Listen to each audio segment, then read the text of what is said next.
Just another little quickie. When these rocks are forming, we said that they formed from rock that was melted. And I'm just going to imagine that these little blocks that I have here are little bits of matter called atoms. You've all heard of atoms. Okay, when the rock is melted, the atoms are able to swim around in the liquid. But when the liquid starts to cool off, those little atoms start to come together in very organized patterns. Okay, so if I take my time and I follow a pattern here, you can see the design starting to form, and then I've got to sort of think about this and, you know, build it just right, and you can see what shape this is going to be when I finish. What shape do you think it will be? A cube. And if I took a lot of time, I have the kids take a lot of time, they love to do this, is to build a bigger and bigger and bigger cube. But the bigger the cube, the longer the time it takes to build, right? If I didn't have any time at all to get this pattern going, and I just went like this, I could have a pile of blocks really fast, but it wouldn't be very well organized, okay? Now, there are places on Earth where you have melted rock that cools, it freezes really fast, doesn't have any time for those little atoms to get organized. Where on Earth is that? Underwater volcanoes. Yeah, that's a perfect place, an underwater volcano. Oh, I did bring my pet feldspar crystal here, just to show you the reflection. We'll pass it around and just sort of move it around in the sunlight. A volcano. Okay, this isn't underwater right now, okay, but this is Kilauea volcano, and when it erupts, the stuff on top cools really, really quickly, okay? And if you look at it, it cools so quickly on the surface that it turns to a glass, which has very little or no crystals at all. You can still see the ropey texture of the rock, okay, because it's actually a natural glass. And because of that, when it breaks, it's very sharp, and you can get something like this. Okay, this is called obsidian. Now, we don't have any obsidian around here, okay? But we do have some rocks. They were blasting over by the Sheraton, you know, where they're doing the new highway there. And I noticed that some of those rocks over there have very fine-grained crystals. So those probably were part of a lava flow, okay, on the surface. Now, if you have a situation where the rock can take its time to cool, then you can get bigger and bigger and bigger and bigger crystals. Now, where in this volcano could you have molten rock that would take a long time to cool? It wouldn't cool really fast. Where would you say in this volcano? If all of a sudden the energy from the volcano just got turned off and everything froze. Yeah, inside, like way down here. Okay. Now in this picture, way down here could be like 6 miles deep. Okay, really deep. So if it cooled down here, it would take a long time to cool because of all this stuff on top of it. Okay, this acts like a blanket to make it cool more slowly. And as it turns out, just real quick, this is how long it takes lava to cool. If it's 3 feet underneath the surface, it takes 12 days. And then all the way down to the bottom here, 30,000 feet, that's about what we were just talking about, 3 million years to cool. So it has plenty of time to get organized into pretty big crystals, okay? So the deeper you go when something cools and the molten material cools, the bigger the crystals. Now, what does that mean, big versus small, okay?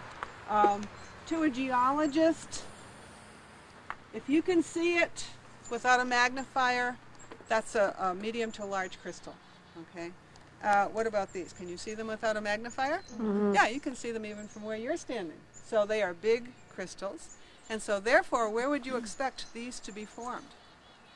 Down pretty far. Down pretty far, that's right, deep underground. Okay, so if we see rocks that have big crystals like this, they must have been formed 5 or 6 miles under. Okay, so that's really all the basic information that we need. So what I want to do is to get packed up, and we won't need all these boxes, we can leave some of them here, but you will need some of them just to go so that you can sort of match things as you go along. And maybe since those are loose and these are still stuck, if you want to leave yours here, and then I can organize them before you leave. And then if you just put a little Elmer's glue, that's our next experiment, you know, to see if that will work. Now, you don't have bags, but let's see. We're going to need compasses. We're going to need the rocks. I've got some popsicle sticks, which we need. I've got one ruler, but I think we can share that. I guess that's about it. Did anybody bring binoculars? I have them in the car. Okay, yeah, if you want to bring those, and I have mine. Okay. So we'll be all set. So, Now, I need to show you. How do you think it's, if I took the elastic off, it would fall apart? water? Dry. Well, it looks like, yeah, cracked. Okay, now it could be cracked from a hammer, but you do see natural cracks in the rocks. And be sure, you know, the kids are, yeah, water can get into those cracks, and when the water freezes, it jams apart the rock. That's right. So we're going to look for clues that the rock is cracked. And what color would you say this rock is? Beige, yeah. If I remind you of the bike that got left overnight in the driveway, rusty, right? Okay. And why did that bike rust in the driveway? Because it rained, of course. They never leave their bikes inside when it rains, right? So it was rusting because of water and exposure to air. Now, what kind of stuff rusts? The rocks that have dark color, like this one. Okay, and the minerals that also are dark in color often have a lot of iron in them. Yeah, I'll just picture it. So, for example, my diorite, I don't know if you notice it, but it does have a rust stain on it. This is where the dark minerals are starting to rust, literally.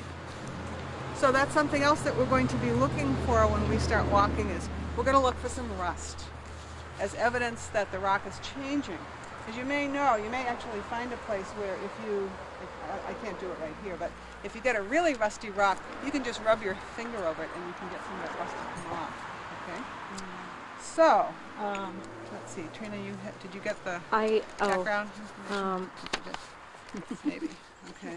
So, now just another quick trip through this information. There's a couple of charts. Well, I guess there's one chart in your walk guide that talks about naming the rocks. It's not terrifically important that the kids can name these things from memory. They probably can't, but if you match them up with the ones in the egg carton, that's really enough. They're just looking for color and the size of the crystals. But just for fun, some of them, not all of them, but some of them have used this chart. What rock is it? And because all of the rocks that we're going to see are composed of crystals, that's easy because you start over here. And then you look at the way crystals are lined up. Either they're random, like all over the place like this, or they could be lined up like that. Okay. And just for fun, I'm not sure that we'll see any of this today, but just for fun, this is something that you'll see a lot around here, where it says random versus layers. Which one would this be? Layers. Okay, so follow down layers. Are all the layers the same exactly? No, they're like stripes, right? So under no, what does it say? Here's a test. Nice. Oh, good. Yeah, that's the way you say that. G-N-E-I-S-S. Great for crossword puzzles, but it's called nice. So this is really a nice rock. Okay? So we may see some of that, we may not. It's not very common here at Whipple Hill. Okay, so you might want to keep this on your clipboard because it's a summary of some of the big ideas that we'll be talking about as we go along. But get your first page of the walk guide, that thick one with the map on the back.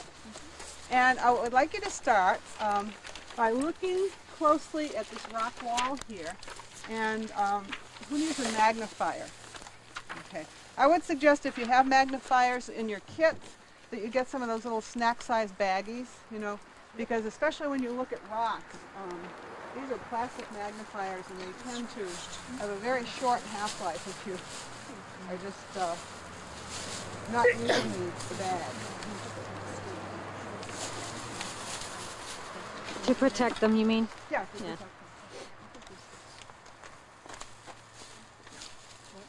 Okay, any other magnifier?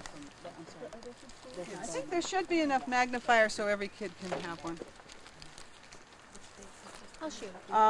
Often the kids don't like to have too many things in their hand because they have to juggle a lot of stuff, and these tend to get lost, so I use the little ones, which are quite good magnifiers, but they don't cost as much as the big ones. And if after you're finished with something where the kids are actually needing the magnifiers, if you collect them and just stick them in the bag, it's easier to, then you know where they are and they don't get lost. So what I'd like you to do is to look at this rock wall and see what you can find out about the rock and the wall. And I'd suggest that you look on this side. There's some poison ivy just beyond these first few rocks here. So it's probably better if you stay with the rocks on this side. Don't forget the ones right in the trail here, because these are kind of interesting too. So How they're alike, how they're different. we are parked at on Winchester Drive up at the top of Johnson Hill. We are going on Lowell Street towards Arlington. It's the extension of Maple Street. You turn left on to Winchester Drive as if you're going to Winchester, and you go up to the top of the hill and just start coming down. There's a little parking lot here for this many cars, and there's a road across the street where more cars can park if necessary. And the first part of this walk takes place, obviously, right here next to the road.